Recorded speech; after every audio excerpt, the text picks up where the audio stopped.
Hello friends, I am Vidya Patil, Assistant Professor, Department of Mechanical Engineering in Sharad Institute of Technology Polytechnic Yatra.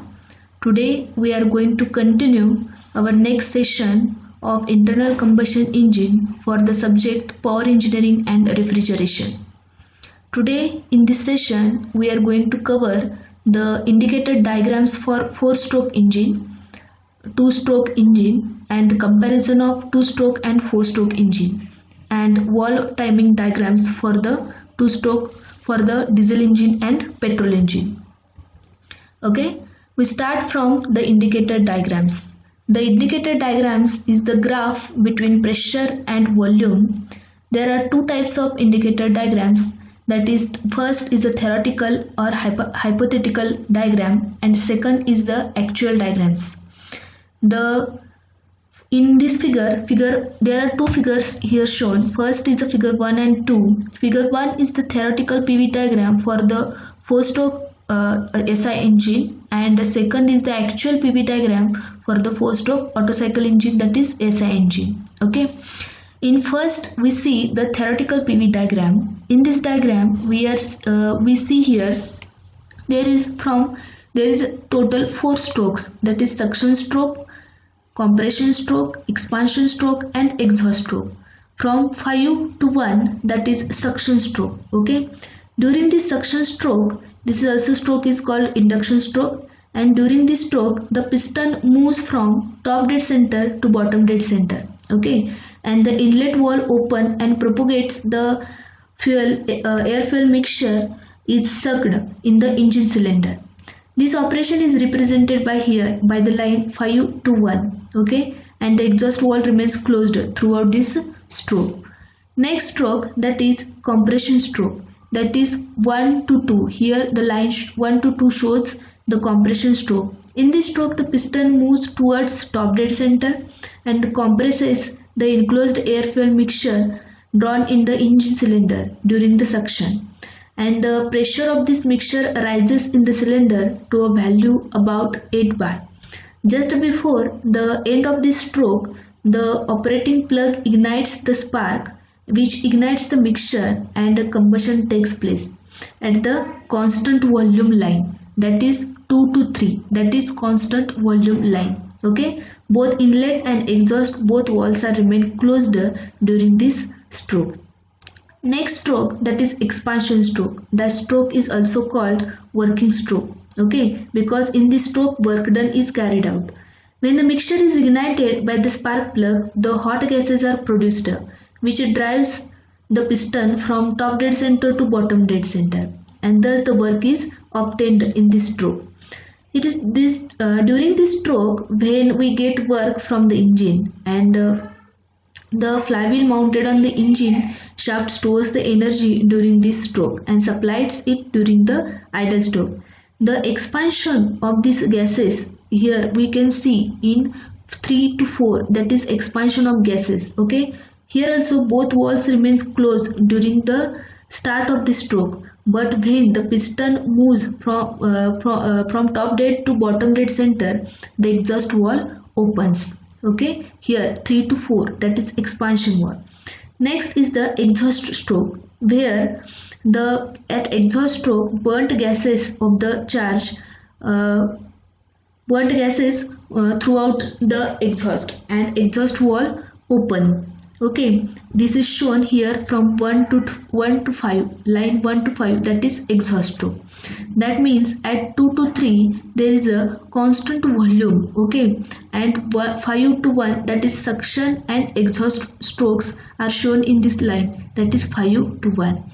In actual PV diagram, we can see here in actual PV diagram same 4 strokes, that is suction, compression as shown in here, that is point 1 to 5. This suction line is there is a atmospheric line. Okay, atmospheric line, here line 1 to 5 is below the atmospheric pressure, and line 4 to 5, that is exhaust, that is above the atmospheric line. That means when the line 5 to 1 is below atmospheric pressure line, and this is due to the fact that owing to the restricted area of the inlet, inlet passage that entering the air-fuel mixture cannot cope with the speed of the piston, and the exhaust line 5 to 4 is slightly above the atmospheric pressure line, and this is due to restricted exhaust passage which do not allow the exhaust gases to leave the engine cylinder. Okay, so the loop created, the loop which has the area that is 451, this loop is called a negative loop. Okay, and it gives the pumping losses due to the admission of the air fuel mixture and the removal of the exhaust gases. The area 1, 2, 3 and 4, this gives the total or gross work done which is obtained, okay, in expansion stroke. But when we require to calculate the net work done that is obtained by the subtracting the area that is 4, 5 and 1 from the total area 1, 2, 3 and 4. We can subtract area 1, 5 and 4 from total area 1, 2, 3, 4. We got the total net work done. Okay, this is for actual PV diagram for the 4-stroke Otto cycle engine. Now we see the indicator diagram for the 4-stroke CI engine. Here also in CI engine there are 4 strokes, that is suction, compression, expansion and exhaust stroke. Here in 5 to 1, line 1 to 5, that is suction stroke, 5 to 1 that is suction stroke, and 1 to 5 that is exhaust stroke in suction stroke. And after 1 to 2, here we see the compression stroke. When in suction stroke, the movement of piston from top dead center to bottom dead center, and inlet valves open, and the air at atmospheric pressure drawn inside the engine cylinder, and exhaust valve remains closed. This operation is shown by 5 to 1. And in compression stroke, the air drawn at atmospheric pressure during the suction stroke, it compressed to the high pressure and temperature. Okay, and piston moves from bottom dead center to top dead center, and this operation is represented by line 1 to 2 here. Both the inlet and exhaust valve do not open during any part of this stroke. Okay, and third is the expansion or working stroke as shown in line 2 to 3. Okay, as the piston start moving from top dead center, the material quantity of the fuel is injected into the hot compressed air in the fine spray by the fuel injector, and it start burning at a constant pressure shown by the line 2 to 3. At the point 3, fuel supply is cut off and the fuel is injected at the end of compression stroke. But in actual practice, the ignition of the fuel starts before the end of the compression stroke, and the hot gases of the cylinder expands adiabatically to the point 4, thus doing work on the piston,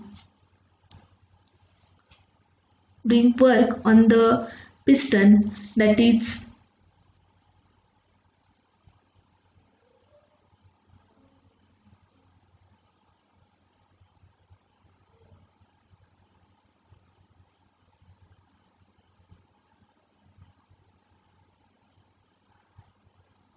the expansion is shown by 3 to 4. Okay, next, that is from 1 to 5, that is exhaust stroke. The piston moves from bottom dead center to top dead center, and the exhaust gases escape to the atmosphere through the exhaust valve when the piston reaches top dead center. The exhaust valve closes and the cycle is completed. This stroke is represented by the line 1 to 5 in theoretical diagram. But in actual PV diagram, we again see that here we can note that the line 5 to 1 is below the atmospheric pressure line, and this is due to the fact that owing to the restricted area of the inlet passage, the entering air can't cope with the speed of the piston.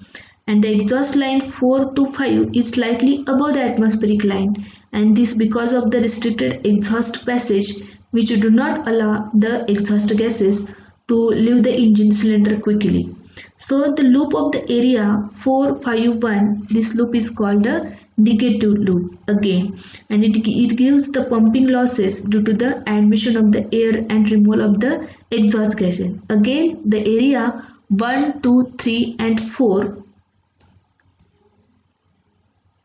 is the total or gross work obtained from the piston. So again, we have, when we require to calculate the net work done, it is obtained by the subtracting area 451 from the area 1, 2, 3 and 4. We get the total net work. Okay. Next is the, now we see the two-stroke engine. In two-stroke engine, there are two strokes. One is the compression stroke and second is the power or exhaust stroke. Okay, one power stroke completes in one revolution and piston motion controls opening and closing valves. The ports controls the exhaust and inlet flows while the piston is close to bottom dead center. This is applicable to both SI and CI engine. Here the power ratio, high power to weight ratio, and this is simple valve design. In first compression stroke, the charge compresses the cylinder contents and draws fresh charge into the crankcase, and initiation of the combustion nearest to top dead center. And in power or expansion stroke, the exhaust ports and intake ports are uncovered sequentially and induction of fresh charge compresses in the crankcase. In this figure, we can see the upstroke and downstroke.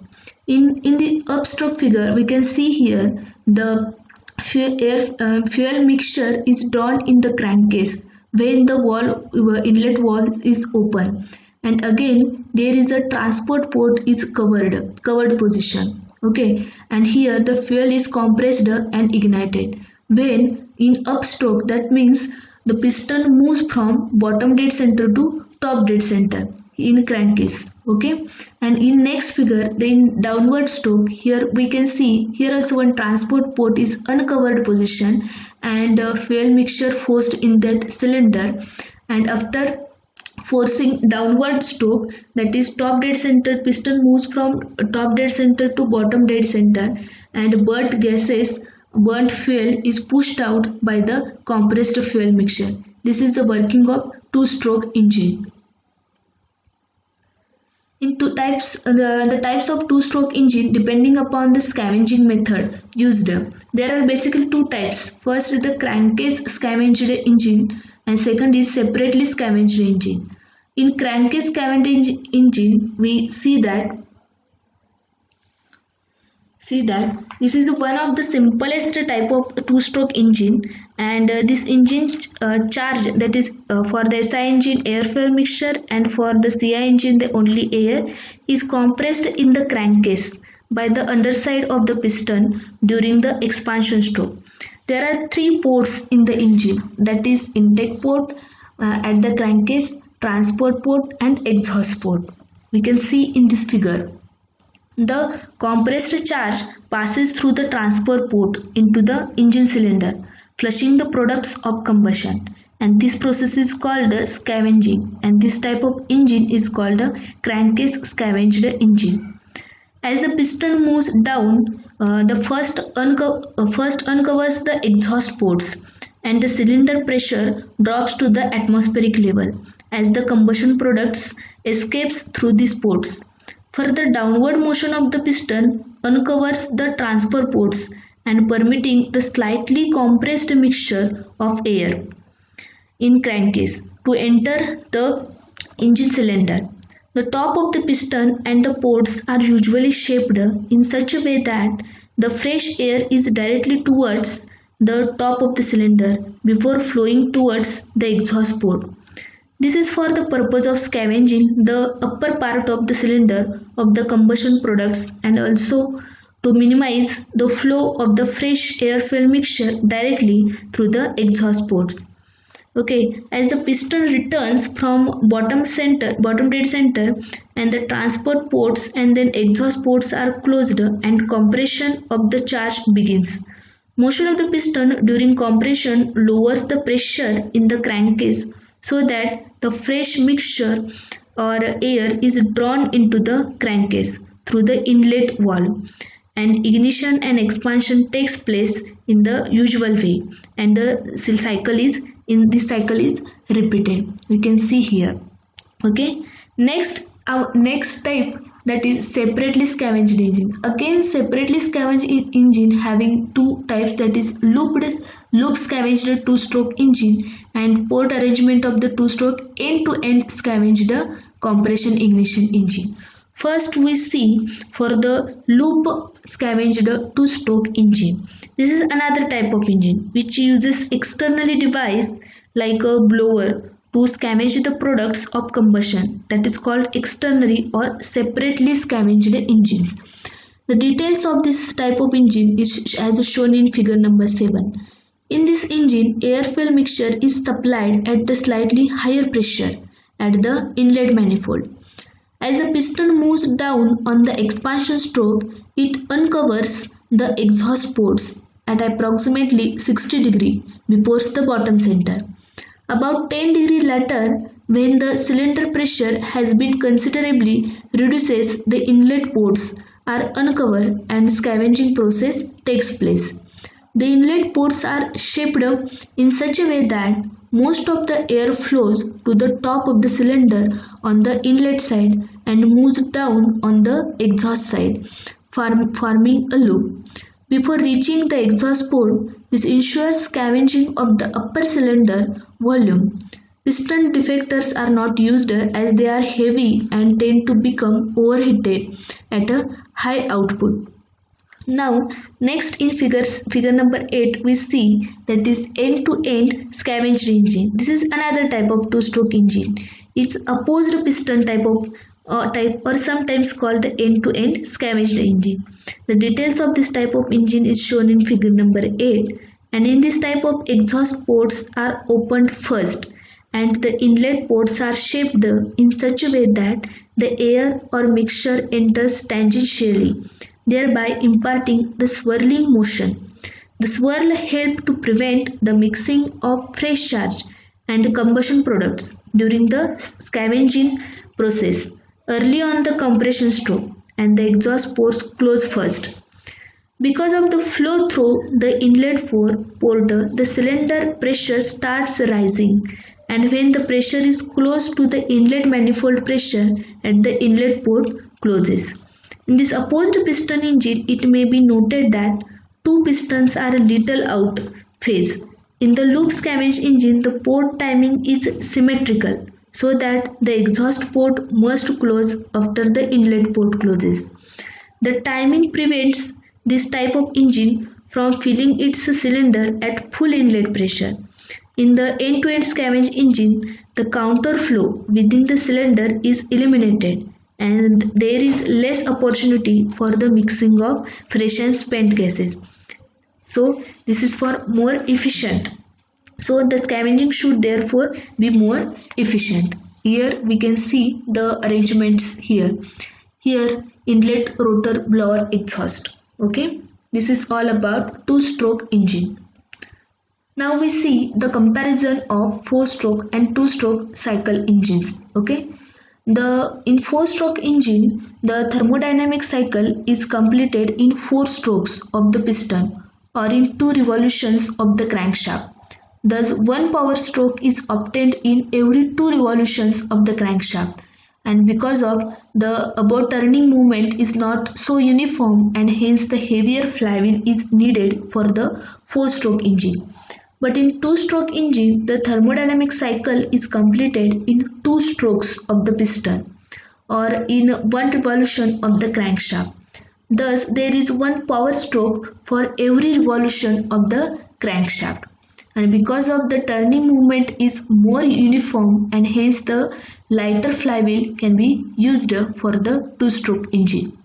Again, because of 1 power stroke for the 2 revolutions, power produced for same size of engine is less, or for the same power the engine is heavier and bulkier, that is 4-stroke engine. But 2-stroke engine, because of the 1 power stroke, For every revolution, power produced for same size of engine is twice, or for the same power, the engine is lighter and more compact. In four-stroke engine, because of one power stroke, in two revolutions lesser cooling and lubrication requirements and a lower rate of wear and tear. But in two-stroke engine, because of one power stroke, in one revolution, greater cooling and lubrication requirements and higher rate of wear and tear. For four-stroke engines have valves and valve actuating mechanisms for opening and closing of the intake and exhaust valve. But in two-stroke engines have no valves but only ports. Some two-stroke engines are fitted with conventional exhaust valve or reed valves. In four-stroke engine, because of the comparatively higher weight and complicated valve mechanisms, the initial cost of the engine is more. But in two-stroke engine, because of the lighter weight and simplicity, due to this absence of the valve actuating mechanism, initial cost of the engine is less. In four-stroke engine, the higher volumetric efficiency due to the more time of the mixture intake, and in two-stroke, lower volumetric efficiency due to the lesser time for the mixture intake.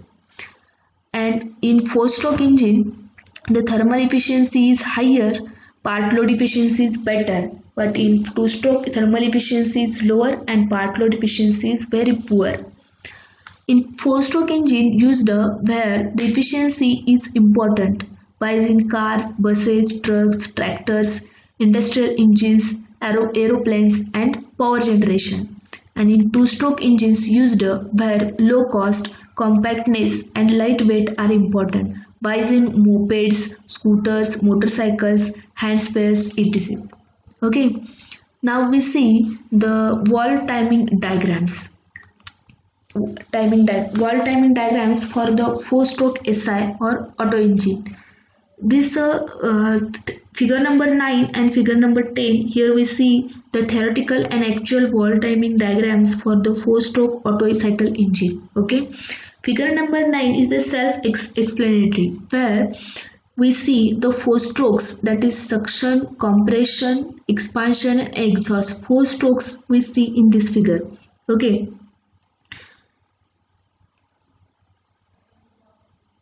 in actual practice, it is difficult to open and close the valves instantaneously. Okay, so as to get better performance of the engine, the valve timings are modified. In figure, we see in actual valve timing diagram, the inlet valves opens and close. First, we see theoretical first. In theoretical diagram, first we start from here where inlet valves open. At that time, suction stroke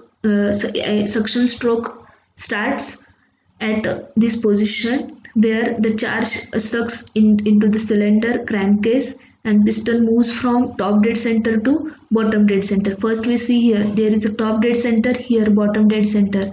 Piston moves from here, that is where inlet valve is open.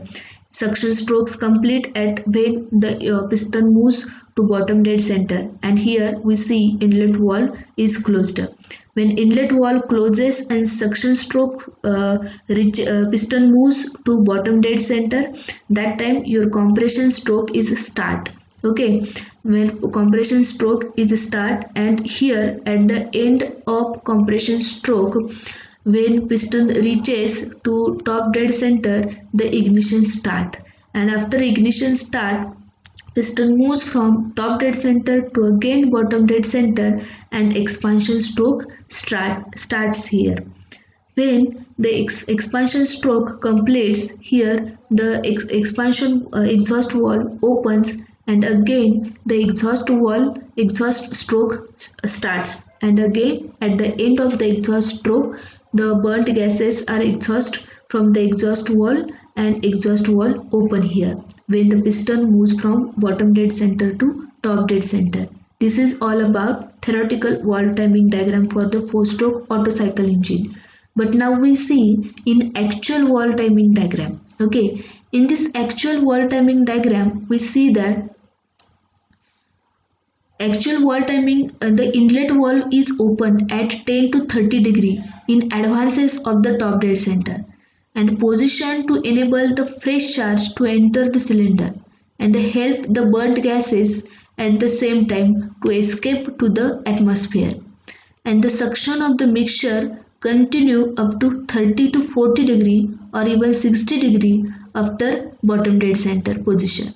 The inlet valve closes and compresses the entrapped mixture starts. Okay, here we see the sparking plug produces the spark at 30 degree to 40 degree before the top dead center position, and thus fuel gets more time to burn.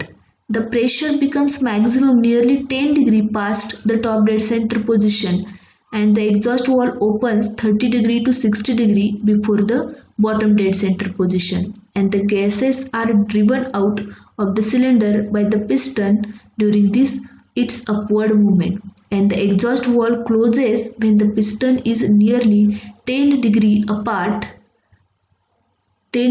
past at the top dead center position. Okay, here we can see here.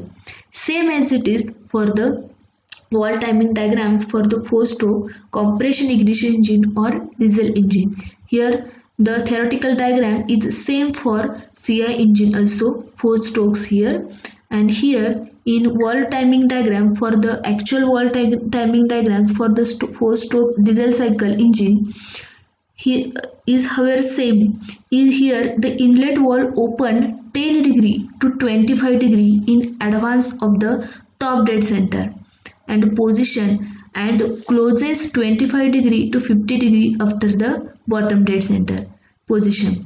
Exhaust valve open 30 degree to 50 degree in advances of the bottom dead center position and closes 10 degree to 15 degree after the top dead center position. The fuel injection takes place 5 degree to 10 degree before top dead center position and continues up to the 15 to 25 near the top dead position. Here we can see in this all actual valve timing diagram for the 4-stroke diesel engine. Okay, in this session we all cover the total indicator diagrams, 2-stroke engines and comparison of 2-stroke and 4-stroke engine, also the valve timing theoretical and actual